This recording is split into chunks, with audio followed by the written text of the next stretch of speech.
Welcome back guys, we're back in with the Minecraft tutorial. This time we're going to be going over how to install the mod Roguelike Adventures and Dungeons. Now first of all we're just going to go through how to install it to your PC just to play it for single player, and then we'll follow up with how to install it to your server using the SeekaHost Minecraft servers. It's a really fun mod, and to be honest I've actually been playing it myself a bit, so let's get into it.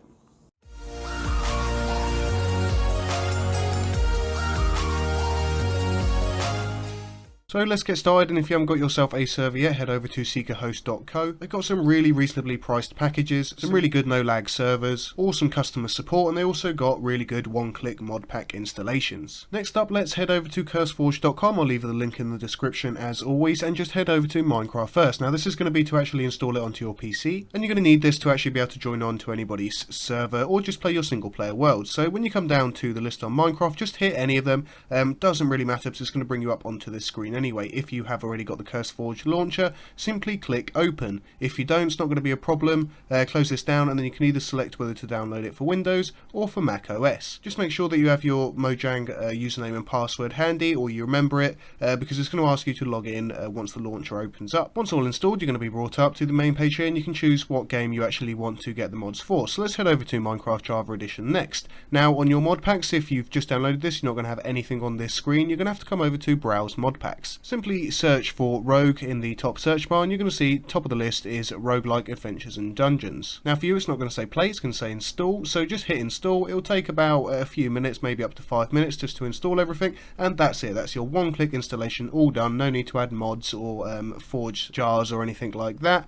Simply one click and you're able to log on and play it on single player. Before we go on to installing it to the server, I just want to add that you can actually check the version as well, simply by coming over to these dots and clicking versions. You can then change over version. As you can see here, we've got 1.45, and if we click the list, we've got the older releases too. Now to actually check this, you can come down to the one-click installation option over at SeekaHost, and when you're actually looking at the mod packs, they're going to say the version number next to them. So as you can see here, Roguelike Adventures and Dragons 1.45, so we're going to know that that is going to work definitely. If you are using the FTB launcher, it might be worth just checking the version, just in case they haven't quite updated as fast as CurseForge does. So just make sure to check the versions before you actually install it, because it will make the difference. It won't work with certain versions, and certain versions will. So the mods have to be compatible with the server, and they've got to be a nice match. So if you're using 1.3 versions, it's not going to work with 1.45. Now let's get ready to install it onto our server. So of course make sure that your server is stopped before you do anything like this. And I'm going to assume that you're going to be using a default server. If not, it's going to work in exactly the same way. Now you can delete all the server files manually, or you can of course use the setup. If you want to do it manually, you can come over to Files, then FTP File Access, and from here any files you can select. I can select all and then just click delete. Another way again is simply log on to FileZilla, simply select the files and then press delete. Of course do remember that if you do want to save any worlds, either make a backup. You can do this pretty easily by just going down to the backup option from the files, start your backup, and then once you've created your backup, head over to FTP File Access, select the world and then click download. However, you don't actually need to do any of that. It has been made even more simple here at SeekaHost. Simply, if you have your server stopped, come down to the jar file, and so we're going to go for the Roguelike Adventures and Dungeons. Make sure to save that, and then we're going to head over to Files. We're going to go to Setup. From here, select the Configure Server from OTD, and you can select Delete All Server Files. Also, that will delete any old server files before this gets installed. So you don't even have to delete them manually. So simply pop in your password and click Apply. Once you click Apply, it's going to bring you to this screen, which said it's going to happen on the next server startup. So now if we head back to SeekaHost server and we start our server back up, we're going to have it on the right jar file and also on the right setup. So it's going to configure all of them settings in there for you.